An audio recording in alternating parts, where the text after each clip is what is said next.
Jangan lari dari kenyataan. Gak ada wibawa.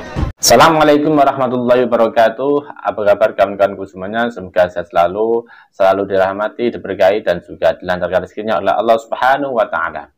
Amin Allahumma amin. Akhirnya hakim turun ke TKP, guys, ke TKP yang didakwakan kepada para terpidana terdahulu, yang mana terpidana ini akhirnya bisa masuk ke penjara. Yaitu diantaranya ada flyover, kemudian depan SMP, warung Bunining, kemudian ada warung Madura, lahan kosong yang didakwakan sebagai tempat untuk eksekusi dan juga pemerkosaan. Ketika hakim turun, guys, itu ada beberapa pengacara ya dari Rudiana yang datang ke lokasi juga, yang niatnya itu ya pengen ikut persidangan, pengen ikut gabung, yaitu ya, Nyonya Elsa dan juga Pitra datang ke situ. Tapi pada akhirnya mereka berdua tidak bisa ikut gabung ya, karena selalu ngomong terus. Ya akhirnya mereka ya tetap tidak bisa ikut. Kemudian apa yang dikatakan oleh Elsa Sharif ketika dia tidak bisa ikut gabung dalam persidangan? Kita lihat videonya, guys. Anda hakim harus di tengah, tapi bukan Anda yang memutuskan. Hakim, jangan lari dari kenyataan. Sidang apaan ini? Gak ada wibawa. Nah, itu tadi, guys, sedikit dari video Elsa Sharif mengomentari tentang persidangan tersebut. Di antaranya Elsa Sharif menyebut hakim itu harus di tengah. Artinya kata-kata hakim harus di tengah berarti kan seolah-olah ada penilaian dari Elsa Sharif bahwa hakim ini tidak adil dalam persidangan setempat yang dilakukan di Jumat yang lalu. Nggak tahu juga, guys, ya, kenapa kok sampai Elsa Sharif bilang semacam itu. Atau emang benar-benar hakim ini tidak adil atau gimana, gitu. Padahal di lanjutan omongannya tadi, bukan Anda yang memutuskan. Ya, kalau sudah bukan Anda yang memutuskan, kenapa banyak protes kayak gitu kan? Kan nanti kan ada orang yang memutuskan lagi kan, bukan hakim yang ini kan.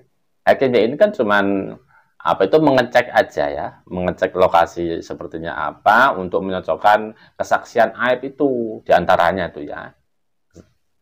Cocok apa tidak dengan apa yang dinyatakan oleh aib dalam BAP.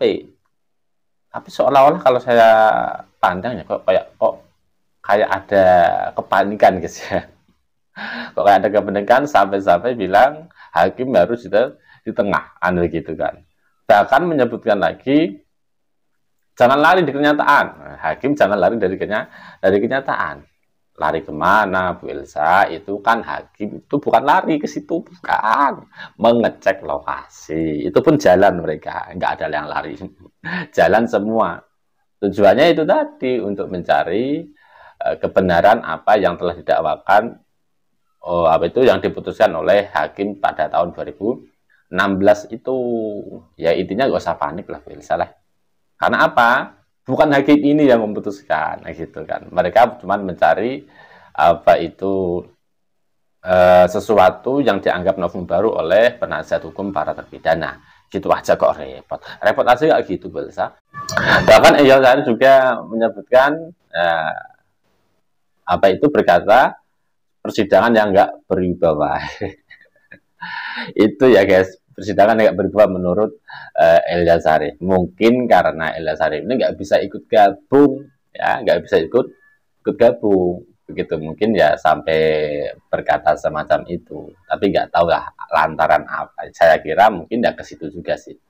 Dari apa yang saya pahami dari Elsa Sharif sampai ngomong semacam itu. Kalau menurut kalian pribadi gimana, guys? Nah, menanggapi dari omongan Elsa Sharif ini yang menganggap hakim kayak seolah-olah itu kayak nggak adil kan, seolah-olah dari ucapan hakim harus di tengah kan, gitu kan. Nah, harus di tengah, seolah-olah ini kan ada pemikiran Bu Elsa bahwa hakim ini agak berat sebelah kan, gitu sih. Maka Bu Elsa ini berkata hakim harus di tengah kan, gitu.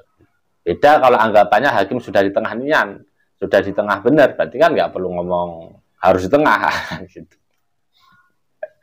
Aduh, silakan guys komentar aja dulu guys untuk statement Elza Syarif yang lanjut video yang selanjutnya guys. Diaudit dan divalidasi, bukan pokoknya orang berani sumpah, berani bikin afidavit, berani bohong, berani pansos, itu dijamin kamu nggak akan diapa-apain, sapi dan lain. Dan main dengan konten bukan di sini, di belakangnya showroom.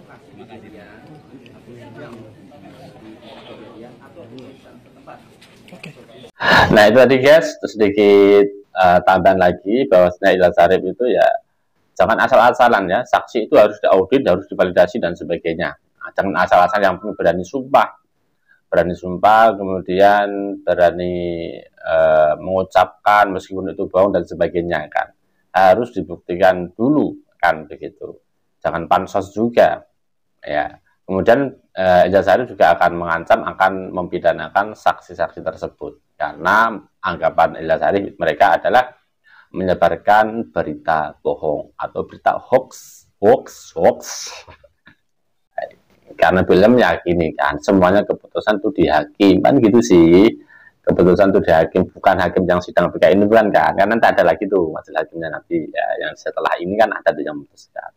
Ya sudah, percaya aja kan, bukannya Elza kemarin sering gembar-gembor kan, keputusan yang sudah ingkrah itu ya dihormati. Dan ini persidangan ini kan belum ada putusan kan, ya sudah nggak usah dikomentari, nanti aja lihat putusannya ya, itu kan hak hukum dari ketujuh terpidana begitu sih. Jadi nggak perlu gimana lah, tunggu aja keputusannya bagaimana lah. Nanti kalau keputusannya kok mungkin nggak cocok dengan apa itu keinginan Bu Elza atau dianggap nggak cocok dengan sesuai kenyataan, nanti baru ajukan hukum ya begitu. Intinya ini belum deal ya, kalau belum deal ya tunggu aja, nggak perlu panik gitu baik sih, gimana ya. Ya tinggal tunggu aja keputusan sidang PK ini seperti apa. Ini kan belum ada putusan, itu aja, kita tunggu hasil yang sebenar-benarnya dari hakim yang nanti memutuskan dari sidang PK ini. Untuk sidang PK Saka Tatal, alhamdulillah Saka Tatal bebasan. Aduh, pagi kemarin juga nggak jadi kan, bebas juga kak. Nah ini apakah tujuh terpidana ini nanti mengikuti jejak pagi dan juga Saka Tatal, kita tunggu kelanjutannya. Terima kasih. Assalamualaikum warahmatullahi wabarakatuh.